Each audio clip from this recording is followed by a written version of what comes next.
નમસ્કાર ખેડૂત મિત્રો, લીલુડી ધરતી યુટ્યુબ ચેનલમાં હું પ્રશાંત પટોડિયા આપ સર્વે ખેડૂત મિત્રોનું હાર્દિક સ્વાગત કરું. ખેડૂત મિત્રો, મગફળીનો પાક જ્યારે મોટાભાગના ખેડૂતોને 45-50 દિવસની અવસ્થાએ હોય અને હાલના સમયે મગફળીના ખેતરોમાં વિઝિટ કરતાં સફેદ ફૂગનો એટેક ઘણા બધા ખેતરોમાં જોવા મળતો હોય, ત્યારે આ સફેદ ફૂગથી આગોતરું કેવી રીતે બચી શકાય અને હાલના સમયે એવા કયા પગલાં લેવા કે જેથી આપણે આપણા ધાર્યા ઉત્પાદને પહોંચી શકીએ એના વિશે આજે ખાસ વાત કરવી છે.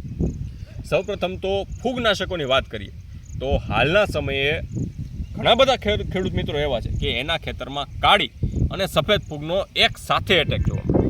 આ કાળી ફૂગ એટલે કે એસ્પરજીલસ નાઇજર અને સફેદ ફૂગ એટલે કે સ્ક્લેરોસિમ રોલ્પ્સ. આ બંને એવી ફૂગો છે કે મગફળીના પાકમાં 80% સુધી ઉત્પાદનમાં કાપ આ ફૂગોને લીધે આવી શકે. આ કાપ આપણા પાકમાં ઉત્પાદનમાં ન આવે, આપણે આનું નુકસાન વેઠવું ન પડે એના માટે આગોતરા આયોજન તરીકે જ્યારે જમીનમાં ભેજ હોય, જ્યારે જમીનમાં તમે પગલું મૂકો અને તમારું પગલું ઉઠે એટલો ભેજ હોય ત્યારે જમીનમાં ટ્રાઇકોડર્મા, સ્યુડોમોનાસ, બેસિલસ, મેટારેઝમ અને માઇકોરાઇઝા આટલા બેક્ટેરિયાનો ફરજિયાતપણે ઉપયોગ કરી લેવાનો છે. અને અલગ અલગ બેક્ટેરિયાનો ઉપયોગ ન કરવો હોય તો એક પ્રોડક્ટ એટલે કે સ્ટાર પ્રોટેક્ટ કે આ સ્ટાર પ્રોટેક્ટ નામની જે દવા છે એની અંદર અલગ અલગ પ્રકારના જીવતા જીવડાનો સમૂહ નાખેલો છે કે જે જમીનમાં આવતી આ કાળી અને સફેદ ફૂગને જે જમીનમાં પડી છે ત્યારે જ ડામી દેવાનું કામ કરે છે. એની વસ્તીને આગળ જ નથી વધવા દેતી અને આપણા પાકને એ નુકસાનથી આગોતરું બચાવે છે. 250 ગ્રામ પ્રતિ એકર પ્રમાણે આનો ઉપયોગ ફરજિયાતના ધોરણે કરી લેવાનો છે. જો સફેદ ફૂગ આપણા ખેતરમાં આવી ગઈ છે તો એના ઇન્સ્ટન્ટ ઉપાય તરીકે કોર્ટેવા કંપનીનું જે કેરાથેન ગોલ્ડ છે અથવા તો હેક્ઝાકોનાઝોલ 75% નામનું જે ટેકનિકલ આવે છે, 6 ગ્રામ પ્રતિ પંપનો એનો માપ છે. આ બેમાંથી કોઈ પણ એક ફૂગનાશકનો 1 વીઘા એટલે કે 16 ગુઠાનો વીઘો હોય તો ફરજિયાત 4 પંપ થવા જોઈએ. આ ફરજિયાત 4 પંપના દરથી ઉપયોગ કરવાથી આ સફેદ ફૂગ જે છે એનો સારો કંટ્રોલ મેળવી શકાય છે.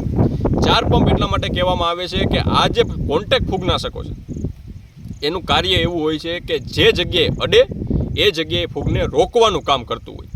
અને સફેદ ફૂગ એવી ફૂગ છે કે ફૂગનો રાજા કહેવાય.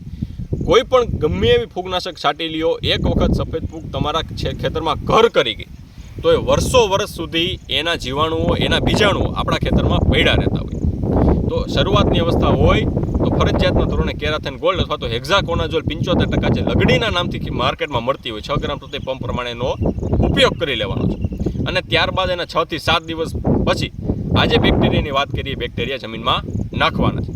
સાથે જ સૂયા બેસવાની અવસ્થા મગફળીના પાકમાં શરૂ થઈ ગઈ હોય તો સૂયા બેસવાની અવસ્થાએ જો મગફળીનો પાકમાં તમને ગ્રોથ વધારે દેખાતો હોય તો અને માત્ર તો જ કલ્ટાર અથવા તો ચમત્કારનો ઉપયોગ કરવાનો છે.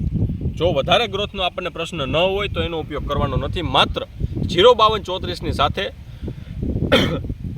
સ્ટેપ અપ અથવા તો વરદાન કે જેનું 25 ml પ્રતિ પંપનું માપ છે એના ઉપયોગ કરવાનો છે કે જેનાથી ફ્લાવરિંગ બૂસ્ટ થશે એટલે કે જે ફૂલ છે એની સંખ્યા વધશે, પ્લસ જે સૂયા બેસવા જોઈએ એ સૂયા વ્યવસ્થિત બેસશે અને આપણે આપણા ધાર્યા ઉત્પાદન સુધી પહોંચી શકીએ.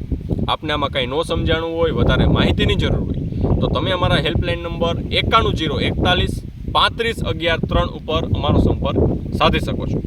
ફરીથી મળીશું ખેતીને લગતી કંઈક નવીન પ્રકારની માહિતી સાથે. અત્યાર માટે બસ આટલું જ. ખૂબ ખૂબ આભાર. જય જવાન, જય કિસાન.